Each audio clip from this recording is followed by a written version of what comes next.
This is technically, ladies and gentlemen, podcast number 1. Yes, the pilot. The pilot. Is it? It is a pilot. Yeah. What's a pilot, Ken? Well, so we could be we could be episode number 1. We could be episode 0, where we're going to tell people what's going on, why we're here, what the plan is, the greatness that's going to follow, everything else like that. But this is the first podcast. Yeah. What are we calling it? We'll call it. Wait for it.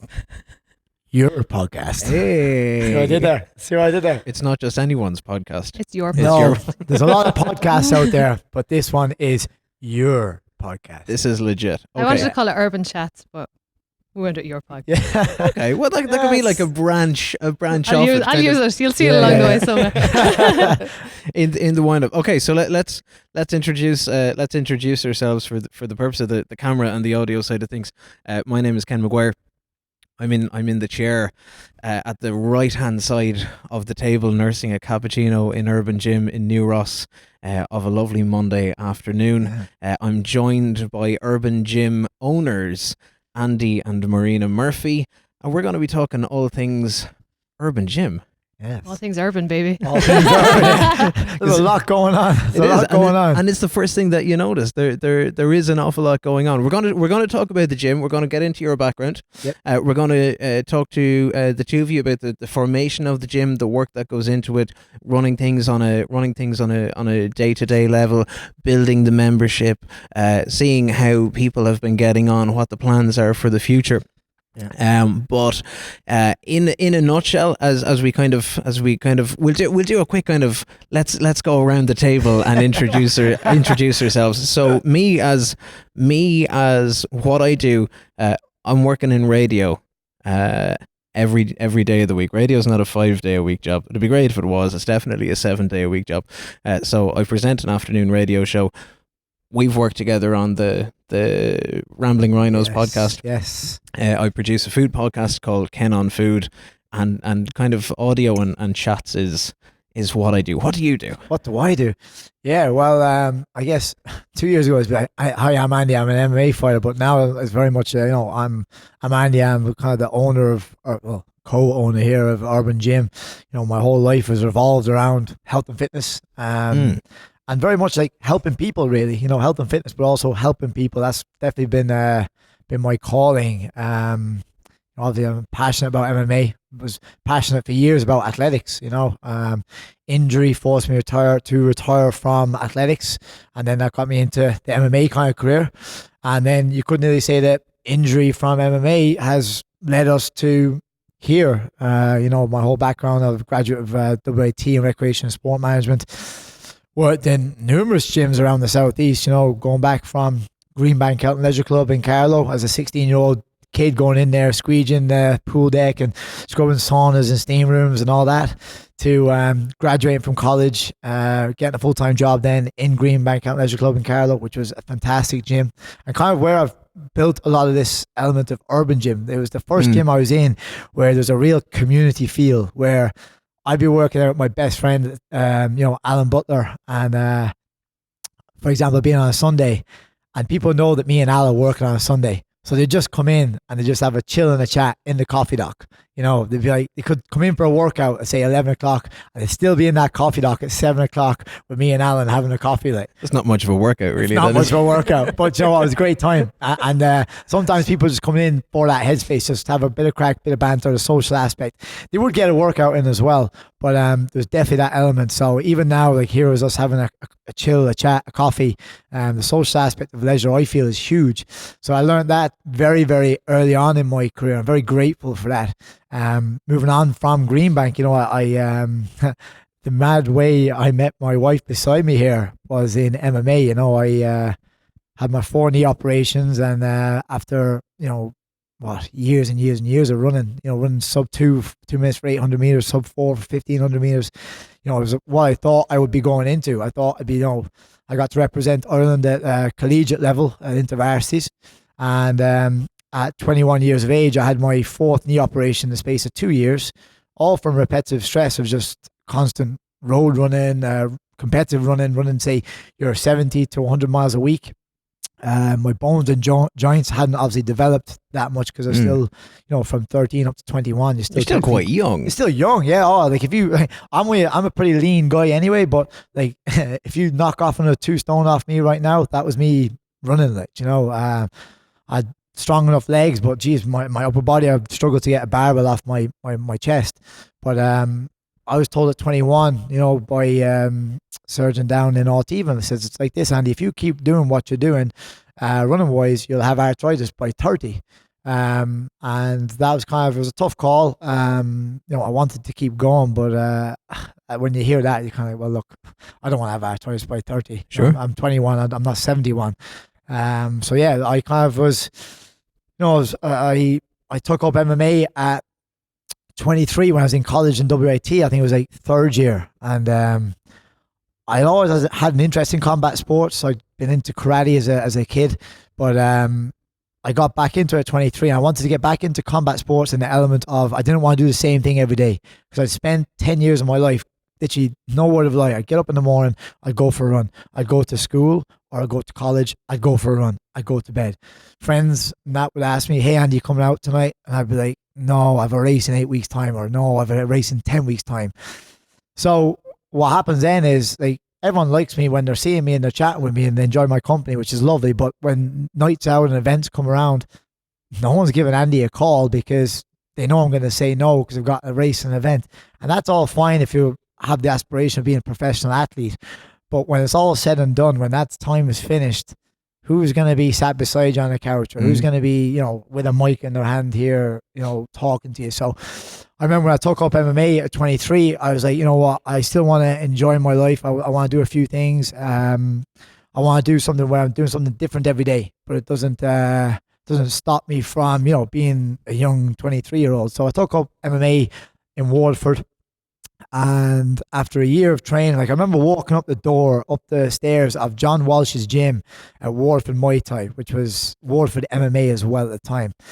And this is back in 2009. So, everyone knows what MMA is now, because obviously there's a certain Conor McGregor burst onto the scene in UFC at 2012. But in 2009, I'm having to tell people what MMA is. And at the time, that was like, I fight or potentially fight in a cage, so, you're a cage fighter. And I'm like, I'm not a cage fighter. I do mixed martial arts.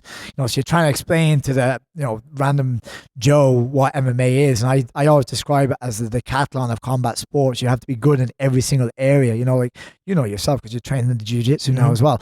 You got to be good on the ground. You got to be good on your feet. You got to have good aerobic capacity. You got to be strong. You got to be flexible. You got to actually you got to be smart up here. People look at fighters and think, fighters, they don't have much of an IQ, but some of the smartest people I know fight and compete in MMA. And trust me, I've got a lot of knowledgeable friends. I'm not a meathead. I don't think of myself as a meathead either. But it's mad the way it all transitioned then from that. After a year of training there, my coach asked me, hey Andy, you're training a year. Do you want to fight? Now, I'm still a little skinny, middle distance runner, Andy, training, tipping away. I'm like, in my head, at the time, I'm like, no. And then I blurted out, like, yes, I'll fight.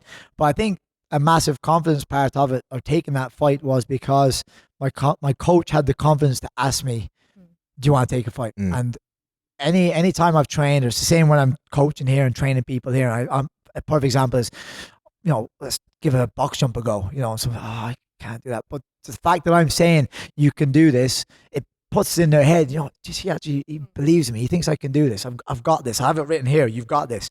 And it is that element of, like, for me back then, it was like, if my coach is asking me, do I want to fight? He must think I'm somewhat way decent enough or okay. So I took the fight. I lost the fight. But you took it. But I took the fight. And the thing was, it went 3 rounds. I'm not messing when I say this. After the first round, and I went in, landed some shots on the feet, lovely, happy days, but I got taken down. And the whole round, because I was fighting a judo black belt, and the whole round, like, I was on my back. I was just defending. I remember getting up after the first round, the buzzer went. I remember getting up, and I was going around the cage like this, flexing as it's like, yes, I'd lost the round. It was probably like, it could have been a 10-8 round. It was that. Your scrawny early 20s frame is maxing out. But you know what it was? It was like, you know what, man, I've just done this. I've walked this ramp. I've walked into a cage. I've got into that, horrible, scary situation. I thought if you said that to me in school, that I'd be doing that. Anyone that knows me from my school days would know me as Andy the Runner, Mr. Nice Guy. If you say boots me, I'm going to be running out that door. And I got that done. I went the extra 2 rounds, got the fight done. I think I lost the fight 30-27. So which basically means I lost every round, 10-9, 10-9, 10-9. But I remember walking out of the cage, I was like, man, I had a cut above my eye. That was about it. And I don't think I'd ever been as high on life at the time. And I was like, I just want to go again. Yeah, and then I was like, it went from the goal of competing in MMA to then, right, well, I'm after fighting now. I want to win. I want to win a fight. So my next fight, I won my next fight. I think I went on a 3-fight win streak then, and I was just on an unbelievable high. And it was just the element of like, we talked about this on the Rambling Rhinos podcast. The element of it's like getting on a roller coaster. And we talked about this when we first met. The idea of someone you're taking a fight. And it's like going into a theme park, or same for maybe someone, if I bring it from MMA context to going into a gym. You tell someone, I'm going to go to Urban Gym tonight. It's your first time. Or for me, I'm taking a fight. And you say, I'm taking that. And then you start telling all your friends. It's like telling your friends, I'm going on that roller coaster. You get in the queue. It's like, oh, okay, I'm going on that. Here we go. Yeah, you're moving up the queue. So you're maybe you're 8 weeks out at the start of that, like telling your friends you got to fight in 8 weeks. Then it's 4 weeks out. So I'm like, all right, okay, I've got 4 weeks of training done, getting closer now. I'm halfway up the queue to the roller coaster. I'm starting to look over my shoulder now. There's a queue formed behind me, so I can't really back out now. The queue is still moving. I'm getting further along. And I'm telling them now I've got tickets to sell for MMA. So I'm selling tickets to my friends, my family. They have to pay them money now to come and watch me. They think I'm actually half decent. So I got to try and perform now. And then it gets to fight week, and I'm at the front of the roller coaster, you could nearly say, or the queue. And you definitely can't turn around then, because I'm going to look like a soft boy, or that guy, he's coward or this or that. All these mental games. And it's the same with the roller coaster. You get to going through that barrier, and you're like, oh, what am I doing? You get to the weigh-in for the fight the day before, and that's when you normally meet your opponent for the first time, physically eyeball and all that sort of stuff. And as my sports psychologist says, it's just a game. Like, no fights are really, like, you couldn't really say Conor McGregor's done it, but fights aren't won and lost on the weigh-in. Like, it's the actions the next day. And at the end of the day, you just have to sell a fight, or you're selling your tickets and getting people drawn in. But it's like the roller coaster then as well. You get put into that roller coaster then. It's like, I'm locked in. I'm like, oh, what am I doing? I'm looking up at this ramp here. I'm like, oh, what am I doing? And it's the same when you get in the cage and the cage door closes. I'm in there, and whether you've been brought out first, you've been the second guy walking, there's a guy over and back looking at you, and you're doing the same, and it's trying to play this game of charades, trying to make sure that he doesn't know that inside I'm absolutely shitting myself, but I know that he's probably doing the same. Sorry about the language, but it's just getting that off in context. But they're normally the same. But it's the same idea when someone walks through the door. Once you actually walk through the door in here, and you're in the state of flow of the workout, everyone else is forgotten about. Same with a roller coaster. You're going chug, chug, chug, chug, chug. You get to the top of it, you're like, oh, I'm here now. You take that big deep breath, and as soon as the drop goes, what happens to most people? They're like this. It's like Durka, it's like Team America. That you just, the hands are waving, and as soon as you take that first shot in MMA, or you land that first shot, you're into a state of flow. And because you've done your training, everyone's all good. But the mad thing, and you do want to do it all over again. And even for me now, I know I've gone off on a big tangent here about talking about my background. That's not like you, Andy, at all. Not like me at all. But I don't need this mic at all. It is your podcast. You're a part of it. Yeah, I like it. But it is that element of, like, now, for me, one of my other biggest fears was, like, I've always, since the day I think I went into WAT to do recreation sport management as a degree, I've always wanted to one day have my own gym, so I could share my knowledge and my passion with people. But I just didn't know how to go about it. And, I had the injury with running, which led to me starting MMA. And if you had told me back in 2009 that, Andy, in 10 years' time, you're going to walk out in the 3 Arena on Bellator, which is like the second biggest promotion in the world. Mr. Little Skinny middle distance runner that's never been involved in a fight, never been involved in any fisticuffs, never been seen as a tough guy or this or that. I still don't brand myself as a tough guy.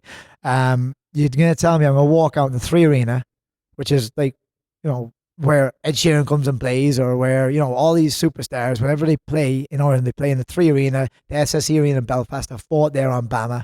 You're going to do that. I'd say, nah, that's not happening.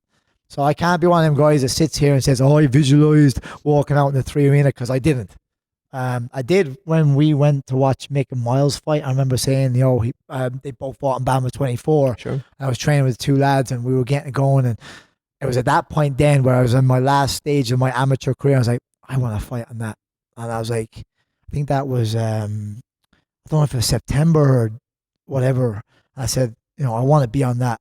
And needless to say, the next time Bama came back to the 3 Arena, I was on that night. I made my pro debut. And that was the first time kind of visualization type stuff kind of came to fruition. I knew that night when you were watching them. I could see it in his eyes. He was just, he was uncomfortable being in the audience. He wanted to be up there, and I knew he would. I think I threw that body shot that Miles threw at Mario Saeed that night, and I was like, I was throwing nearly every punch with him, I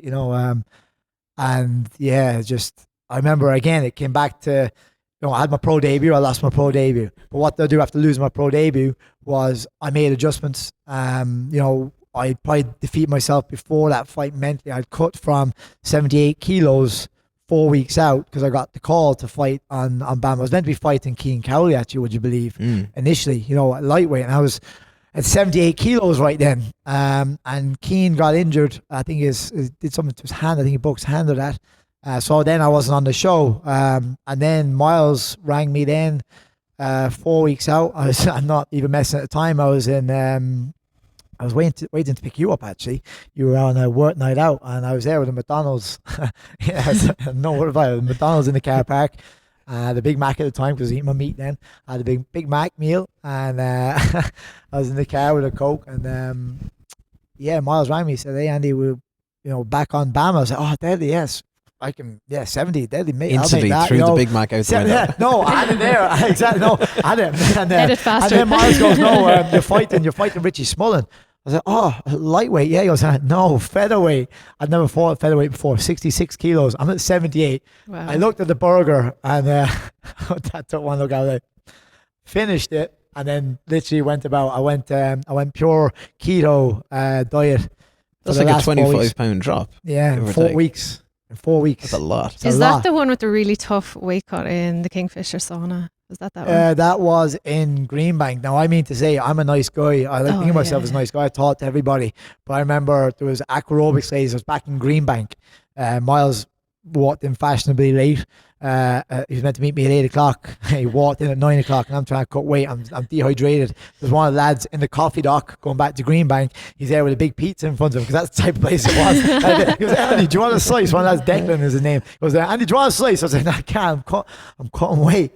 Now, I mean, I was gaunt, and he goes, you'll have one, you're fine. I was like, I can't, I couldn't, I had no energy, I couldn't eat. Miles came in at 9 o'clock, we stayed in the sauna until 10. We did 4 15-minute bursts. I was at 71 kilos on that night on the Thursday. And so I was 71, I had to be 66 the next day.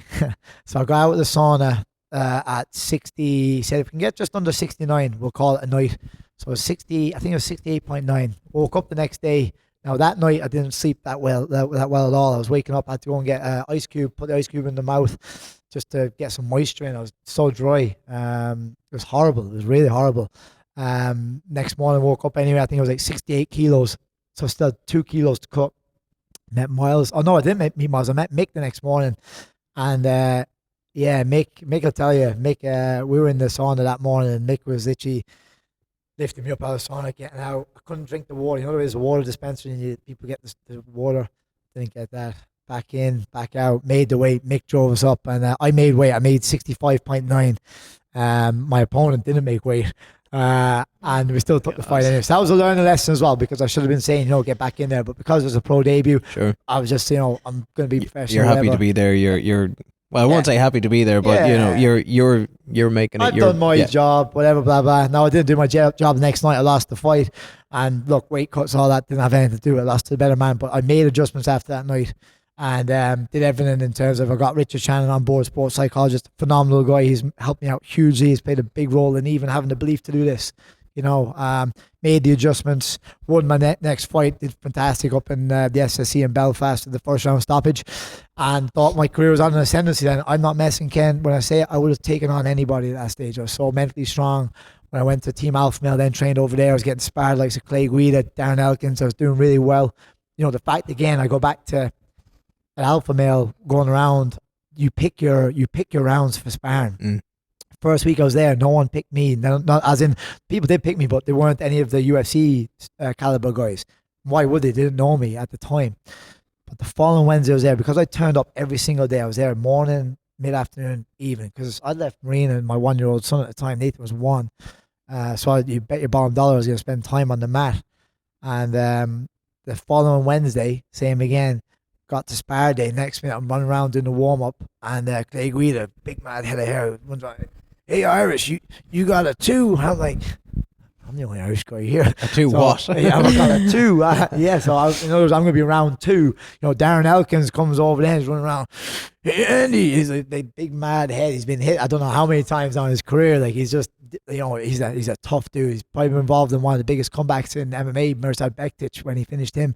3rd round, he got punished for 2 and he finished him in the 3rd. Darren Elkins tells me, "Hey, you got a 5." I'm like, wants me for round 5.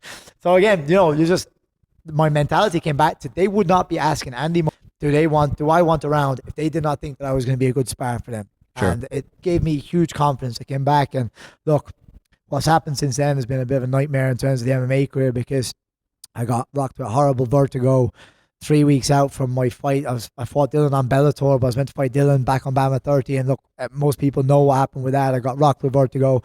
I had a 1.5 years of a nightmare where I was constantly getting dizzy, standing up, falling down, brain fog, back of the head being full, ears full, tight chest, just thousands of euros spent on different appointments. And you know, like, brought it back to, look, I was like, in my head, I was like, if I ever get out of this in terms of I can see straight again and I can just enjoy a cup of tea with Marina, like, as in, like, go for a tea, coffee, or a scone and be present, I'll take that. If you offer me that now, you know, and you know, I'm not really a religious guy, but there's times where I was just like, please, just like, please let me get back to seeing straight and be able to go for a chill and a chat and be myself again. Thankfully, I got out of that over time. And then here it came about. You know, obviously I fought on Bellator in February. I got the offer of Bellator. What's crazy about here is I got the key to here, didn't we, man? We were walking around outside of here and we're looking for a premises because we said, you know what, let's go and do this. Like, you know, we dreamed of doing something like this, but we didn't know how to go about it. Sure. And one day we just said, you know what, let's put the wheels in motion. I did my research. This didn't happen overnight. I went around to numerous different PTs, some of my friends who I've been in the business with in terms of health and leisure and who've managed their own gyms and have their own setups. You know, give me some advice on, you know, what you would do differently. How did you go about starting? What's the story of tax, rates, rent, insurance? What are the systems you have to put in place? Because if you go into Google and you Google start a business and all this sort of stuff, there's no set way of doing whatever. So I just had to network, and that's something that we do a lot, isn't it? We do network. And this is something that we thought about doing. We talked about doing for years, didn't we? On and off and on and off. And I was just saying, like, you're waiting for the right time. But there's no right time. I mean, when we did decide to do it, that's what you were about to say. You got the call to go to fight on Bellator, and the timing just couldn't have been worse. But look, you just have to take the opportunities when you can. You know. I was in the WIT arena. I was in a little what I call the sad room, which is where you go for your lunch if you want to escape the craziness of what's going on around the place. Where because if I sit reception, like I thought, sorry, I can't believe that you've got like a sad room. Well, I call it a sad room. You know, it's like, go to your sad place to have my lunch. And this is our happy place. Let me cry into my sandwich while I try and digest everything around me. See, my thing is, I talk to the wall. Anyone knows me knows I talk to the wall. So what would happen to me is, because I was working as an operations manager in the arena, which is a big place. So like you could have like GA teams out in the Astro all weather. There's the classes are going on. There could be events going on in the arena hall itself, and you're trying to make sure everything's going on okay. You're like as a general manager, because I worked as a manager in Whites. Obviously the buck stops with you, but really the operations manager is the one who deals with a lot of the shit, i.e. if there's a problem or the first point to call, the receptionist gets a problem from a member, whatever, they'll get on to the operations guy. So you're going there, you're always the go-to, the link, let's just say. You're the person that gets it a lot of time. But like that day, I was just in what I call the sad room, because I just escaped. I turned off my walkie. I was like, I'm just turn this off now for 15 minutes. Sorry, John. No, sorry, John. Yeah, sorry, John. I was never the pro. No, but that I just 15 minutes, just gonna have a bit of peace, recharge, switch off. I think everybody needs it. It's important. But Andy Ryan rang me then, and I'd got the key to this place a week before. Like the key, this place was just a shell. There was like nothing in here. It was just a shell. I got the key a week before, and then Andy Ryan rings me on the phone. I'd been back training. I'd fought on MTK in Newcastle. Had a loss there, but I should never have fought that fight. I wasn't well at all.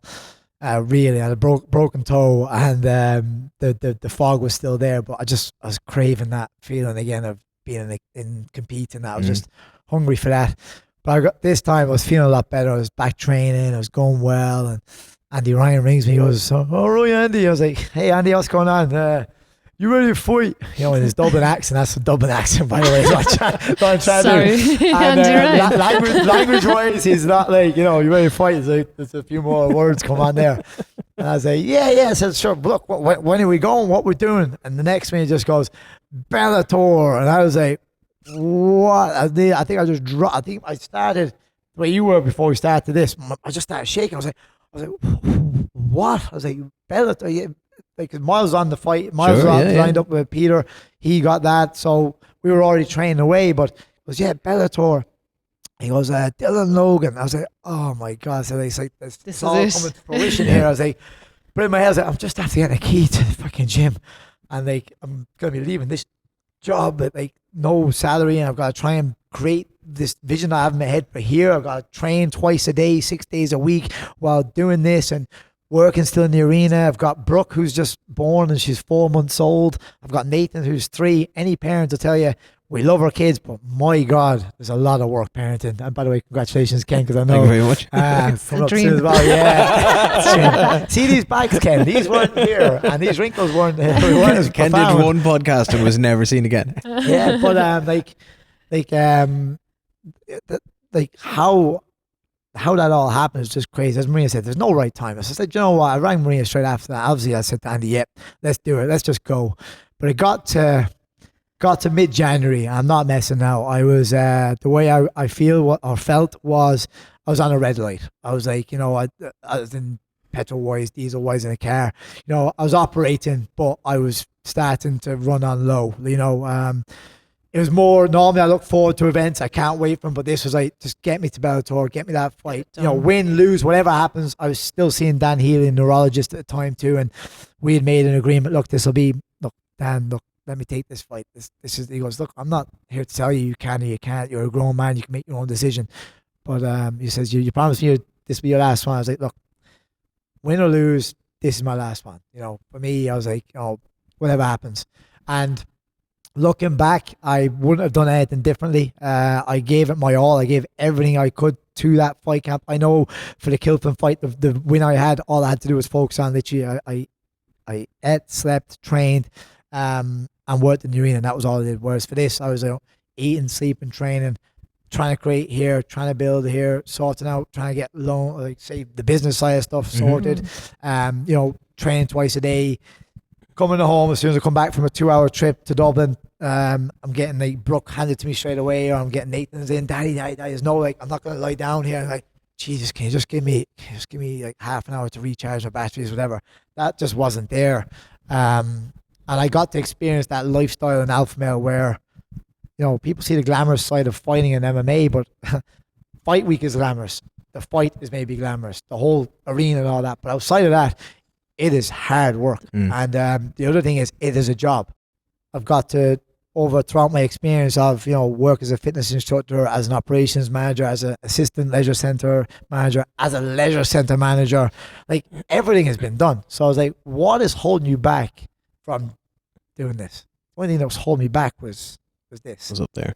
So because everything else you ever talked about, he's always set goals at the start of the year and he'd always hit them. Like it was amazing to see. But it was this one, we always talked about setting up our own gym, but it was the one that we'd always be like, well, we won't we, Yeah. So let me ask you the question then, Marina. Talk to me about the time building up to the moment you said, yes, let's do it. Because obviously there's a lot going on. You've your own work and your own career. You've got the family side of things. There's risk involved. There's uncertainty involved. There's all of the logistics that come to entering a space where yes, the goal may have been to get there and the dream may have been to get there, but you've got to do it. So talk to me about coming up to that moment where you said, "Now let's just go." And I remember the moment because like I said, we often talked about it. And he'd be like, right, that's it, we're going to do it this time, and get me a diary tomorrow and you're in work and we'll do it. And that happened like on and off twice a year for about 2 years. And then one day we're sitting in the sitting room and he's like, no, got these all, you got the skills, I got this, you got this, let's just do it. And he said, right, get me a diary tomorrow now and you're in work. And I said, well, I have a pink diary in the kitchen. If you want to grab that now and start jotting down ideas. And I remember thinking to myself, if he's serious about it this time, he'll just use that pink diary and he won't care. And he did. We started writing down loads of diaries. Organised chaos is what's written on the front of it. Organised chaos. Organised chaos. And ever since, like when we'd meet different people for like the electrician or the builder or whatever, Andy would be there with his little pink notebook, and I was always just laughing to myself. That's it. But I do remember, sorry, John. He was in the arena one night and he sent me a picture. He had sketched out his timetable for the gym that was going to be, and I remember thinking, he is serious about it this time. This is it. He's going to do it. He's thought about it. We hit the name of the roll on the weekend, all of this stuff. So that was it. We took out that diary and we really started to take things seriously, because we have so many ideas that we just constantly, aren't we? Our minds always thinking. It's not accumulated. Like, it's not just like an impulse thing. It's like, this is like, since I met Marina, like I'm going back to it. Like, it's mad how MMA has nearly saved my life, nearly, in a way, in the sense of like, it's created so much. It's not been about the fight. It's like, I met Marina while I was prepping for a fight at Man of War back in 2011, I think. Was it 2012? I met Marina. I was cutting weight. I was doing pads in the cage, and I just saw this. Shouldn't have been looking. I was hitting pads, and there was just this. At the time, I was there. That was all I was saying. Blonde lady was cracking pads outside a cage, and I saw this lady happened to look in once or twice while I was doing some pads. Mad. It's actually mad that we met in an MMA club. I find that now that we have our own gym and MMA, it's mad. But what used to stop us was, okay, I am a graphic designer. I can do all the graphics and social media, and you can obviously run amazing classes. But do you know what it was? It was always the financial side of things, the numbers, the accounts, that always scared us. We're like, I have a creative mind. Figures, it doesn't work with me at all. And you're a bit the same, kind of, tax and VAT and all of this. Yeah. So we're just like, okay, well, let's just go to an accountant. Yeah. And I think the minute we thought about doing that, it just made so much sense. We're like, obviously we're going to bring the experts in. Like you talk to a sports we always psychologist. Talk about that. Yeah, we get like. I took a step back and we got a good friend of Andy's to design the logo. Different things. We got like Johan, we have an amazing landlord. I always say we won the landlord lottery. Johan is an expert, built all these little things. Like, I was able to sketch them out, and the fitting rooms and the partition walls, and Johan was able to pull it all together for us. But that's what we did. We're like, okay, well, let's just get an accountant. Let's get, we're going to get an electrician in. We're going to get a builder in. So that was what we did, and the minute we did that, everything just started to fall into place. Yeah. Snowball effect. I think if we bring it back, once we got the keys, that was it. Then it just all. When did you get the keys? It was just kind of Christmas. Yeah, it was December. Last December. Dang. And I still can't believe, even as we were getting the keys, we still couldn't believe, are we doing this? Is this happening? It was mad how once that was the spark. Spark happens, like, right, we're doing this, and I am really close. genuinely in all my jobs, I've got on well with everybody. You know, I have a great relationship. I still message John in the arena. He's been a huge help with me in my career. But like having those sort of go-tos where you can just pick up a phone and message someone. Not even like nowadays, everyone's all talking about, you know, mental health, not being afraid to pick up a phone and ask for help. The same with business, like, you know, not being afraid to ask, hey John, what would you think of this? Or, you know, if I text another friend of mine, or having cover for certain classes, not being afraid to reach out. And then we realized, just, you know what? Not only do we have a good skill set ourselves, but you know what? We've got some great friends. We've got some it was an amazing network of people around us. Even now, right around us. You know, met you with our MMA, and the first day I met Ken, I had a big black guy because I came back from sparring in Dublin, and you know, we did a round of rhinos. We trained on the mat in Kilkenny. You know, Shane, we got to meet Shane as a result of starting off our MMA class, and he's been phenomenal with us as well. You know, but we using specialists in their areas. You know, when it comes to MMA, not being afraid. Like, yes, I know a lot, but you know what? There's a lot more people around me know a lot more. Like, so I pick on the, you know, maybe I go bring the lads to Kilkenny to train with Miles and to make, or get lads come down, or get on to, they say lads in Dublin. Andy Ryan comes down, does a seminar here. It's a growth mindset, you know. Or I get Richard Shannon come down and give a talk, because, you know, like, I want to share my knowledge with people. Sure. I don't hold everything in. I'm not like, you know, no, hide that. We can't let anyone know that. I can't show that. It's like, no, I like that idea of being able to share with people. I think it's a massive, you know, I've got a lot of friends around me who are very similar, like-minded. You know, knowledge shared is knowledge gained. Do you know what I mean? Miles does it with me, yourself, and Shane, Marina, different people I can call upon. You know, like I said, Richard did an amazing talk here that opened a lot of people's minds that day. I'll probably have him back down again. He's a great guy. Check him out, Inspire Sports Performance. But again, a lot of stuff holds you back is up here. It is. That's what it is. And like the minute we got the keys, it just, like I said, it just all kind of fell into place. And like when we came in, we always knew as well, even the unit we wanted. Yeah. I just said, if we're doing it, it has to be in the Woodbine. It has to have a door and a window and a roller door. I had this vision in my mind. I didn't know if it was a possibility at all, but I was like, you know, just visualize, believe, achieve. That's what I always say. That's Richard says and as well, we couldn't have gotten a better location. Like you just drive in on the right. We're right there. Yeah. And do you remember when we found the unit? Like we're like, oh my God, the roller door, everything. We could just visualize in the summer, putting the door up. And do you know, when we came in here, this was like just a shell. Just a shell, graffiti on the wall. You've seen the photos. We put them up for our 6 month, and that's what it was. I mean, like myself and my dad painted the floor. Like I had Brooke, I was on maternity leave. So she was like beside me in the car seat in here. She was a month, 2 months old. I don't know what we were talking about the timing. We probably didn't. It was probably the worst timing ever. Crazy. But look, we just started planning and putting things into place, and you know, trips up to IKEA for things. And there's the one exactly, IKEA. So Rhino is HQ is in Finglas. Yeah. Where is IKEA? Fingers. Oh, Andy, you're going up training there. You're going that table. Get this. IKEA, you know what I mean? Get you up to HQ, but I can get you up for a coffee table. Tables there. Yeah. So I'd be going sparring, or I'd be training, and I'd be popping around to IKEA afterwards. And you know, like it's when I think back, I'm like, wow. Do you know what I mean? Yeah. And it's just crazy to think we finally did it. But the biggest thing is, like, you know, I say it all the time. I say it in every job I've had in any gym.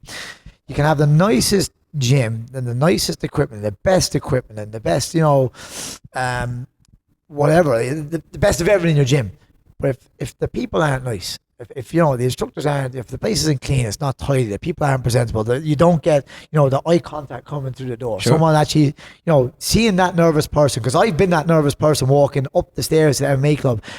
And I remember I was that close to turning around them stairs in Waterford. That close. I think it was 8.5 or 9 stone at the time. Little skinny middle distance runner walking up the stairs of John Walsh's gym. I nearly begged some of my close friends in WAT, oh, will you come to this MMA class? Will you come with? Every one of them let me down. As in, like, the friends just didn't really have an interest. But they were, oh yeah, I'll go to that. When I texted them, no one went. I went on my own, and I remember just halfway up, I could hear the sounds of the pads and the condensation and the smell of sweat. And when I finally got up there, I saw lads with tattoos and these big, funny ears. And I was like, what am I doing? What am I doing here? But now when I look back at it, I'm like, thank you God that I did not turn around that day, because I wouldn't have this lady sitting beside me right now. I wouldn't have met you. I wouldn't have met Shane. I wouldn't have this gym. I wouldn't have my two kids at home. And I wouldn't have got the experience that I've had in terms of fighting on, shows like BAMA, MTK, Bellator, fighting in 3 Arena, all of that. But also I wouldn't have the network of friends that I have. I can call upon the guys in Team Round Warford, like Bobby Mead and Gary Wallace and Kevin Harrigan, people that would be able to pick their brains, as well as like Miles and Mick and Kilkenny, who've played a big role in my professional fighting career. There's a massive network there, and I'm very grateful for that. The same with John Walsh. His gym is going phenomenal. That man gives so much back to his gym, but also the people around. Like if I had a fight next week, and I said, John, is there any chance you could help me out with some pads? He would make time on his schedule. Even though I've not trained with John for about 2 years, I'd say he'd make time. And I'm very blessed and fortunate, and I think more to it than just us two. And I've tried to put it in posts and stuff like that, but I think that's where this podcast might come in handy, because people maybe have a bit of an interest in Urban Gym, or who are those two people or whatever. We've got to get a little bit of our life across, and how this place came about, and it's not just like, it's easy, like for me especially, it's easy to make the place look good. That's what I'm good at. I can do the graphics, and I can get a nice little the aesthetics, but it's the people that come in here. That's what makes it, and that's what makes it what it is. And we said it even today after class today. It's, God, we've great people coming in here. So with that in mind, how did you get the first person in the door, and what was it like to get the first person in the door, or the first 3 or 4 people coming in, and they're kind of kicking the tires, going, what's this place? It was the 4th of February, Ken, was when we had our first class here. Right? I remember thinking, will anybody come in? Women's only workout, half night. We had our day on the Sunday. Shane was in. He captured great content, right?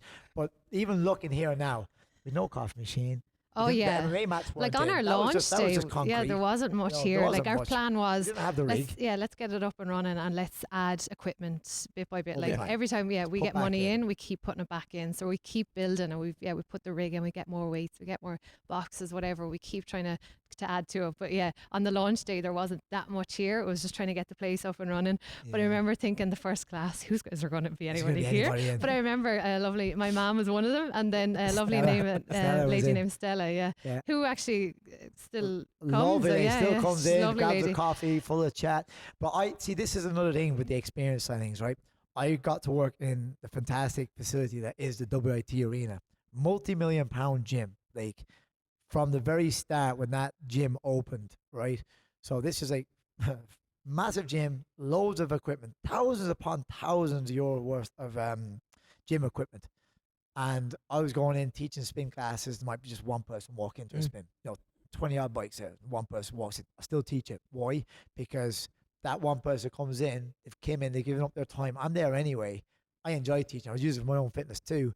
But also that one person goes and tells another person, I was the only person in there. But you know what? You gave a great class, or, he's a lovely guy, and there's a bit of word of mouth of that. There's other classes there as well when we first opened that the classes didn't work, or, the time didn't work, or I'd go in as a trainer, there'd be nobody in there. It wasn't that Andy Murphy's giving a class, or it wouldn't be the one of the other instructors giving a class. It was just a slow burn. And then what happened then is, over the course of the 2 years that I was working there, you now see it, classes are booked up. They've got a phenomenal area, the fit zone, and that's packed all the time. And, I started to see, look, people trust people. And but for here, that's what I was kind of nervous about, is because Andy's from Carlow. Manchester originally, then Carlow. He's one of them guys. So, it is. It's like he doesn't know anybody in New Ross. That's the one thing about Andy. Well, he can talk, but anytime I go anywhere, he knows somebody. Like, you can't walk down any street and, Andy, how's it going? I'm like, how do you know somebody here in Killarney or wherever we'd be? But that was the thing. He didn't know anybody here. Like, we lived in Waterford, obviously, and we moved to Raheen, and he started doing kind of smaller, like, PTs type thing, kind of built that group there. He started doing the MMA. He started growing his MMA crowd. So I think that was kind of because you're nervous when you're going to leave a job, when you've got kids, and you're going to leave a job to start up your own. That was the fear, like, but because he had his kind of couple of PTs and his MMA guys, that was kind of your safety. You're kind of like, okay, well, at least we know with them, it'll grow from there. Do you know what? We weren't going in with totally nobody. So that was kind of peace of mind as well, wasn't Yeah, it? there was definitely that. And it was kind of just the timing was right. Like I said, obviously Bellator was going to help with a bit of promotion and that. Like I said, I have a great bunch of lads. The MMA guys, like, you couldn't meet a nicer. Even, you know what? Hear me saying, you couldn't meet meet a bunch of nicer guys. Like, every gym trainer, they genuinely, you know, you go to Team Kenny, you go to Team Woodford. I'm going to say the same about my guys, but genuinely, like once you come in, like such a welcoming group. Here. Yeah, Yeah, like, I love just, it. I love coming honestly, in. Like any chance I can. Like I work obviously in my own job in Waterford as well. Sure. But any chance I get in, I love it. The guys, the minute they come through the door, it's like, oh hey, how's it going? Yeah, And eye all full of contact, friendly, chat. you know, people It's are. just a great atmosphere, really, really good buzz. And that's with all the classes. You know, everyone gather here for the fitness classes, Yeah. and there's a lovely just kind of camaraderie But feeling. like that morning, there was your mum, which is my mother-in-law, obviously, and there was Stella. So it was just two, right? But then it built. We had a few in that even then in one day, and gradually there was heads popping in, you know. And once you kind of providing a good class, and as I always say, um, people often won't remember a workout. Or, you know, say if you go to a gig or you go to a comedy show, or, like, you know, if you went to, let's say, Jimmy Carr or whatever, you won't remember a joke he says, but you remember how he made you feel. You know, like, as in, and it's the same with a lot of workouts now. People might not remember a specific workout, like, geez, I felt great walking out there, or I was energized, or just, I love how They'll enjoy when it. someone or- walks in, the contrast to when they walk out. You know what I mean? I noticed that massively in WT Arena as well, and a lot of gyms I've ever worked in. You know, sometimes we can be quick to judge people. You know, and I mean that in the sense of when someone walks in the door. A lot of, say, commercial gyms I've worked in or whatever, and I'd be the type of person to say hello to everybody. Like, they walk in, I'm like, hey, how's it going? And someone just walks straight past you, and you nearly feel like that Mr. Burns meme where it's like, I'll just go fuck myself then. You know, you just walk away, like, you know, kind of way. Because you feel like, oh, they're not being nice to you, or that they're really rude, ignorant person, or whatever, blah blah. But you just don't know what's going on in somebody's life. And I got to experience that with vertigo and all that sort of stuff, because I didn't want to talk to anybody. I kind of went into a bit of a shell, and, you know, I didn't want to be seen as that guy. Like, just what's wrong with him, like, you know. And then I started to realize, geez, you know what? People coming in, maybe have had a bad day at the office, they've had a bad day in work, or they've had a stressful day at home, or whatever, blah, blah. And the amount of times then someone's actually walked out to the gym, felt way better, or someone's actually started talking to me on the way out. And then I'm able to piece, so that's why. That was why, yeah. And then you can't, then it's like, you know what? You start to realize, you know, not to judge everyone by first appearance and all that then as well. I And think everyone that's has a what I love story. about this place as well, is that people aren't just coming. There are people who will come for a workout or for but there's people that come as an escape, to use it as an escape or an outlet, or, you know, and that's when you start to realize that that's an amazing feeling. Like, I've seen, like, a couple of people who come in, I've seen, even they mightn't even train, they might just, like, sit down and have a chat with their friends that they've met here, or you know, they'll just, one of them, like, they can't sleep and they'll come in for the 6 a.m. class, and again, it's just an outlet, and then they'll go home feeling a better person for whatever personal reasons they have, and that feels great to know that that's another reason that people are coming in. And It's that's not the just environment purely that you've been able to create. Well, one of my first investments in here, once we started getting members in, wasn't necessarily loads and loads of equipment. It was actually the coffee machine. It's not because I Solid investment. thank you, but I do love my coffee and all that. But and trust me, it's not a case of making money off the coffee, because we're not No, we're it not just like a creates Maxall or that Mace where people are. social, like, It's that community it is thing. It's and what, we, it's we what have said drives that us. since day one. Hashtag community. It's so important. It's what it's all about. Like, it's a place to go, but what it is that exactly that. You know, if you're nervous about coming to the gym, I can say, look, you know, pop in, grab a coffee. You know, it's on the house. Let's bring you in, show you the place. You get to meet me. So you're taking away the element of coming in the very first day, not knowing what the gym is like, not knowing just what's Andy like. You know, he's that way on social media. But is he really that way in real life? You know, he can't be that nice all the time. You know, I am human, but no, but as in, like, you know, like, it gives you a bit of a feel for the place before you've come in, and then you're not panicking, rushing, coming in at, say, 28 minutes past 6 in the morning, and then I'm handing a screening form to you, and then you're feeling like you got to fill that in, and, you know, it's a nice way to integrate people in, you know, and I do feel like that's a nice little icebreaker.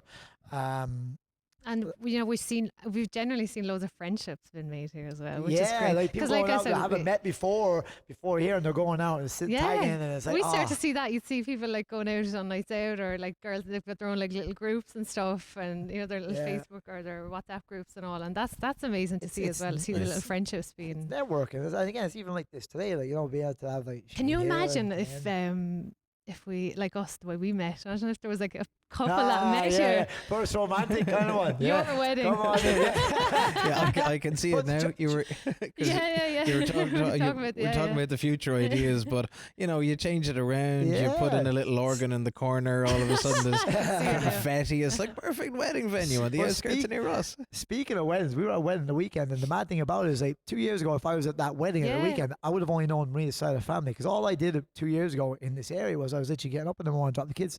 I'm rambling my head. I talk to Sure. you all the time about it. I get up in the morning, I drop the kids to crash, I drive to Kilkenny, I train at Kilkenny, leave Kilkenny, go to Waterford IT or the arena, work in the arena, do the same again the next day. I wouldn't meet anybody. I'd just have the people in Waterford Arena, the IT Arena, guys in Kilkenny. That was my life. Sunday, like say Saturday, I'd be up to Dublin for training. Sunday would be a day of rest, but the day of rest, we'd just be together as a family. I wouldn't know anybody.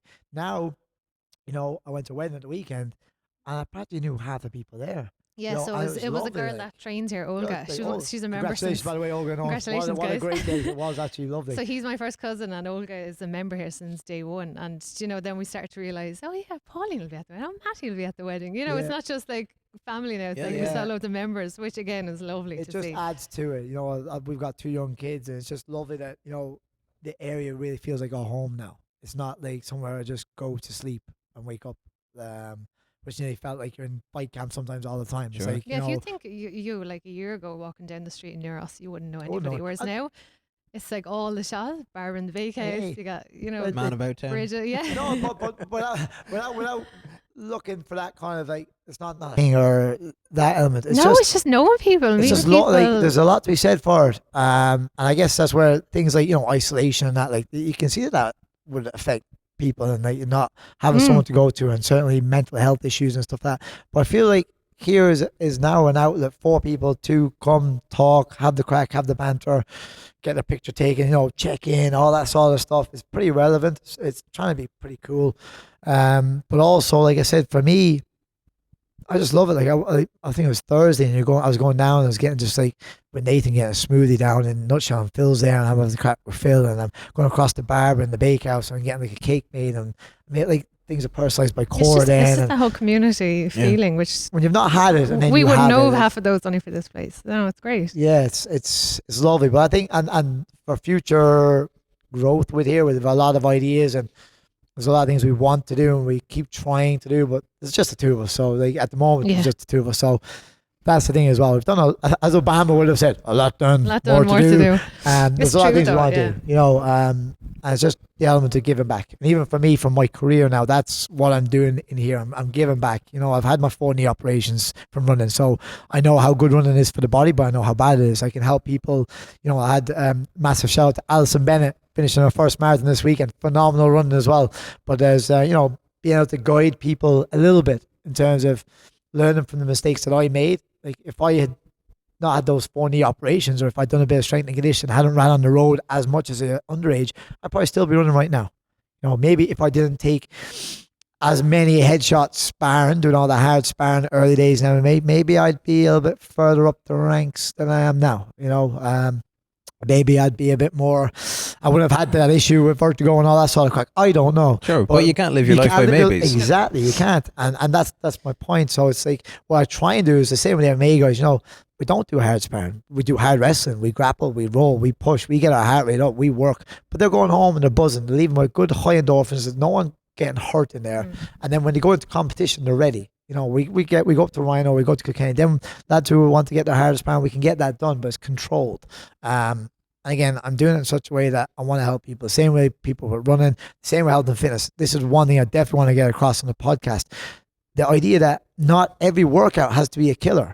I think sometimes people now associate health and fitness with like, oh, I've got to go in and get smashed in a gym session to achieve results. And Fraz Zahabi had said it before, the head coach in TriStar, the idea of coming in and training to maybe a 7 or an 8 out of 10.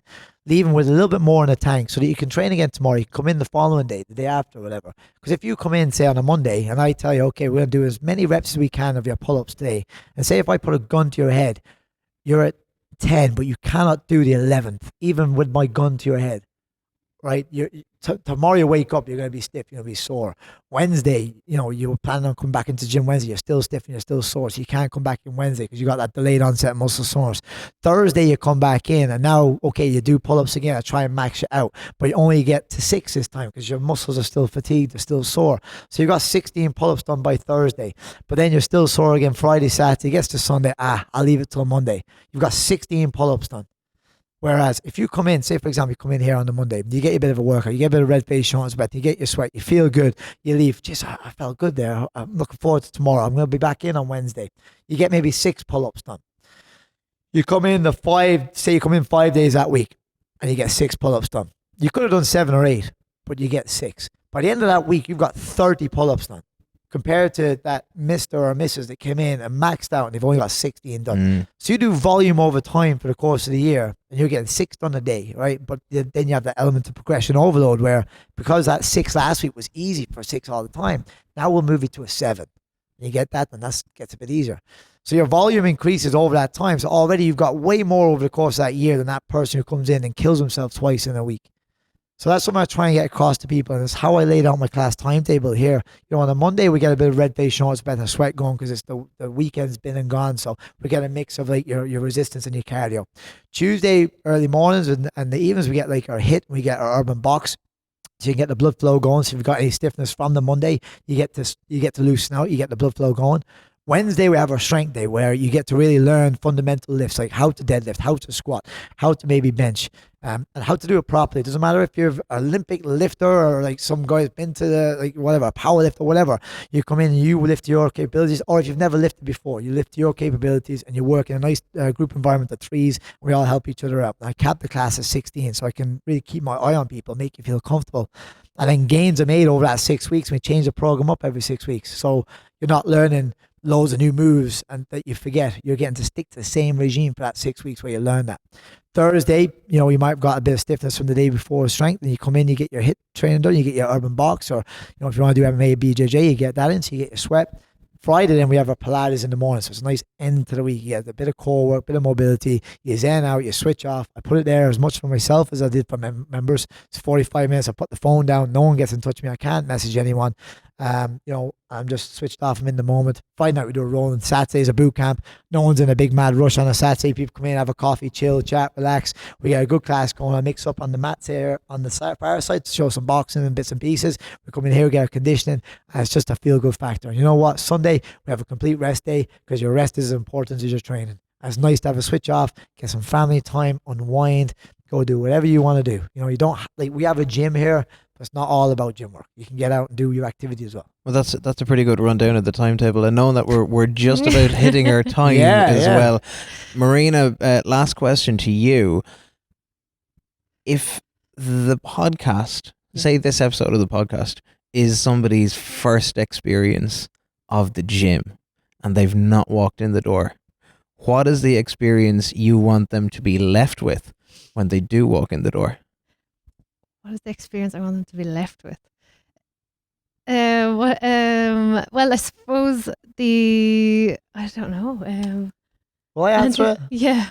No, you'll follow in. It's just you caught me, that's all. But I just want people, as we have above a door, we have, this is a happy place. I want people to leave in a better state of mind and body than when they walked in. So the idea that I feel good, I'm energized. When it be the end of a day, and you've come in straight from work and you've had a stressful day. Maybe you've had a great day, but say you've had a stressful day, for example, you get to come in, you blow off steam. And that way, when you get back home to your family, your kids, or, your roommate, your girlfriend, your boyfriend, whatever it is, your dog, your chihuahua, whatever it is, you're going back into your home and you're like, I can relax now. I feel good. And whatever was a problem before I walked in that door is now no longer a problem. I think, it's the fact that you can enjoy a workout. I think that's the biggest thing that people are learning here, that I can actually go and enjoy a workout, and that's what keeps bringing them back. They're having a nice chat with people, they're enjoying the workout, they're getting their workout done, it's a good workout, but it's fun. It's okay to enjoy a workout, and that's Yeah. why people are seeing results, because they keep they're sticking with it. You know, It's easy to stick with it. Again, coming back to the volume over time thing, things Yeah, like your that's- things like your weight loss and how you feel and all that, they're all about me and BJJ here and that. Like, but same for health and fitness. I get onto the guys because I get onto the guys a little bit more. I'm a bit more push with the guys because some of them want to compete. So I'm like, look, lads, it's not rocket science. If you want to train, you want to compete, you want to go to a certain stage in your career, it's not rocket science. All you gotta do is turn up. I've met some phenomenal athletes, some guys and ladies that are far, far, far genetically more advanced than I would be, let's just say. But because they've stopped after, a year, or they've had a loss in a fight and, I can't do this, and they stop and then they go off. And then they don't make it to things like, you maybe don't win an amateur title, you don't get to fight professionally, you don't win a professional fight, you don't get signed by whoever. It's kind of the same with, hunting weight loss or whatever. You can't expect to lose weight by just doing one training session or by having one good meal. The same with you can't, you're not going to get out of shape by having one bad meal or one bad day. But if you put a lot of consistent days together of doing something well, it's going to lead to good results. And I think it's the same with the gym. Little by little, this didn't happen overnight. It's been years and years and years in the making. There's so much more we want to do. Definitely want to get that across in the sense of we're not finished here. There's a lot more we want to do, but it always comes back to we want to provide a good service, want people to come in, enjoy the workout and leave in a better state of mind and body, and just have a bit of crack and banter. And don't take life too serious. I think even with me on Instagram and all that, the fight game has helped me out massively. There's one thing we go back to, sometimes people are like, I couldn't do that in the camera. There's only one thing worse than being talked about, certainly in the fight game, maybe even in business. There's only one thing worse than being talked about, and that's not being talked about. And I remember maybe as a youngster feeling like, looking at other people like, geez, how's he doing that? I've done this, I've done that. Why am I not doing that? The only reason it wasn't doing it is because I was holding myself back. And you know what? We're all dealt a hand, in life. Some people are playing a pair of twos to a phenomenal level, and they're, living life in the fast lane, they're up and they're doing everything, they're achieving. Then some people are holding a hand of aces, but they're afraid to show them. They're afraid to put themselves out there. And I know it, and I've said it. I've friends, I've colleagues, and I've people that I know can do phenomenally well if they just go all in and if they just show their hand and if they just get after it. And look, for me, this is where I'm at now, where we're at as a family. If it works, it works. If it doesn't, you know what? I guarantee you there'll be something else. I know you were trying to ask me the last question. I'm so sorry. Ask her the last question. Ask her the last question. Andy loves to talk, and I am the complete opposite. This is so far out of my comfort zone. But see, even for that, we had a talk. I'm going to let you finish. But we had a talk with WIT, the third year. No, well, let's not do it. And you started talking. You wouldn't talk, and you came out and started talking. And that's probably where we're so opposite.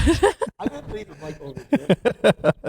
Well, you do that because we will knock things on the head. What we will say is that over the next couple of months we're going to be introducing a panel of special guests.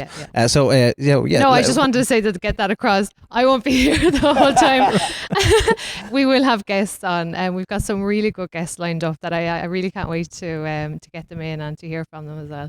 So, will we say any names or will we wait and see? Maybe we'll wait and see. Yeah, we'll wait and We'll wait and see. We know who they are. We know who they are. We've a few lined up already to go. So, you're not going to be just hearing from me and Andy. And it's not just a fitness side of things. It's lifestyle, lifestyle, it's business. It's health, fitness, business. It's a bit of everything. Yeah. Kind of the idea of going after your passion and what obstacles you face and how you've overcome them, and transitions in that then as well.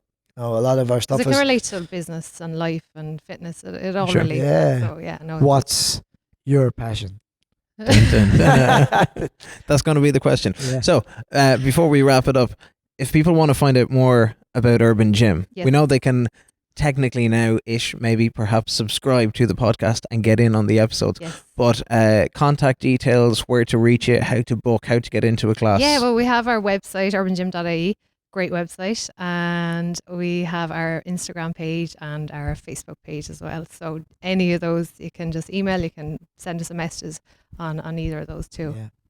Excellent. Okay. Well, from Shane behind the camera and Marina and Andy and myself, that's it. Thank you for episode number 1. Yeah, one down. One down and an awful lot more to go. Yeah, a lot more Yes. to come. A lot more to come. Until next time, thanks for listening. Thank you. Thank you.